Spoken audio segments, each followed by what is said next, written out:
How you doing today, Susie?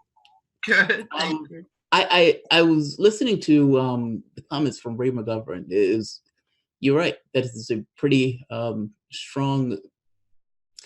It's a pretty strong word of support, and I don't necessarily think it's unfounded.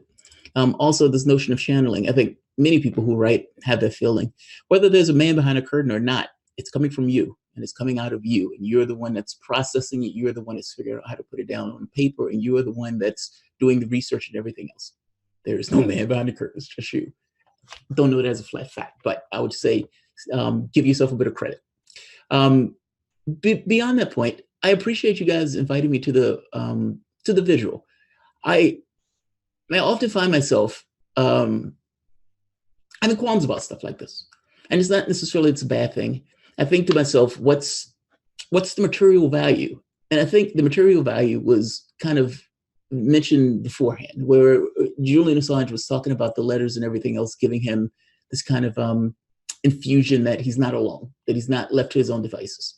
This visual is not necessarily going to get him out of the situation that he's in, but it definitely can make it a little bit better from the standpoint of him knowing that he's not by himself and that there are other people out there who support him, who at the very least believe that it was a monumental thing. And just to add one more point to this, Susie, I don't mean to make you blush, but you put this visual together, and if we do believe that this notion of Julian Assange is important, then writing on the topic is also going to be important. Like Grant Cameron is a UFO guy, but he makes this point one day. He says, this is the most important topic on the planet.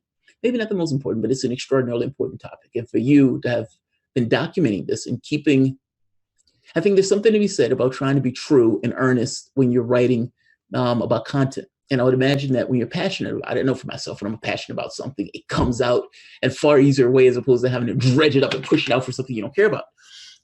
No, you've done a remarkable job on this, and I followed your work on this from my own channel. To do reports on Assange and everything else, and oftentimes in mainstream media they don't give it in an earnest way.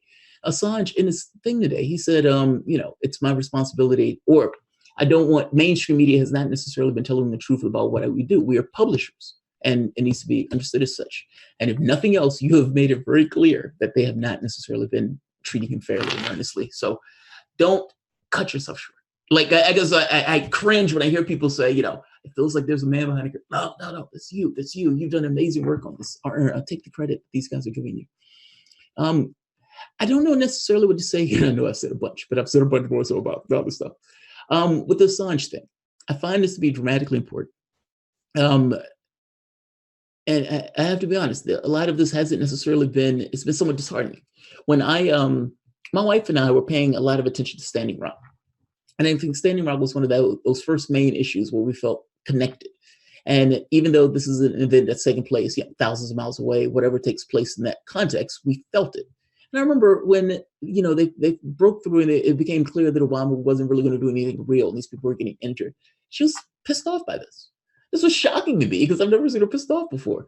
There are things that can happen at a distance that can affect you dramatically and that can dig in you, especially when there's a reality to it that seems to be either walked over. Like it feels to me that they are blaming him for the Clinton thing. It's like he was working with Trump, ergo Trump's election is his fault. Ergo, we can just pretend as if the hacking thing doesn't really matter. And then it becomes, oh God, they're going after him with the espionage charge Republican. Now all of a sudden everybody's hands on deck, even Rachel Maddow. It's astonishing. No, Susan, you've done an amazing job on this. And I even though I haven't necessarily been here, I have been paying attention. So Your own coverage of Julian's situation has been relentless, Jamarl. Relentless. No, you've been relentless. I've been trying to just keep track of it and give a detail of what's taking place and how it's taking place. I'm sorry, I didn't mean to. It's all right, but you're just to give some kudos back. Yourself, Jimmy Dore, Graham Elwood, Ron Placone, Tim Black. God, I wish he was here tonight. Real Tim Black, but I think he runs his stream at the same time, actually, unfortunately. H.A. Goodman. There's been a number of people that have consistently used their channels, their platforms, their followings to support this movement from the outset. Ed, the Outer Light from New Zealand, is another one.